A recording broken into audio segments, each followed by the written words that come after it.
ni Senator Antonio Trillanes at si General Danny Lim. Kanina nagtataka yung mga tao kung talagang nandito pa si General Danny Lim.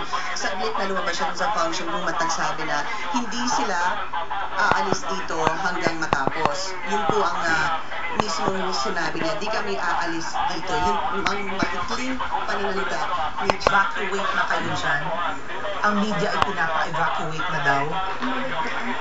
Well, kanina, nung bago mag-alas 3 na deadline, kinausap na nga ni General Varias itong mga sundalo. Kanina nasabi ko na yun sa'yo kanina. Pero ang nangyari nga, it was turn of events. Dahil imbis na kami umalis at yung mga mandalo, ang napalabas si General Varias. Dito sources natin na Pinky ay pinapa-evacuate na daw ang media at katunayan sinasabihan na daw ang iba na take cover at ang labas kasi ng Manila Pen ay meron ng 50 SWAT teams, 50 miyembro ng SWAT na nakaantabay na doon at handang pasukin etong hotel kung nasaan kayo ngayon yung magdalo ba na nasa loob, armado ba sila, Pinky? Are they armed?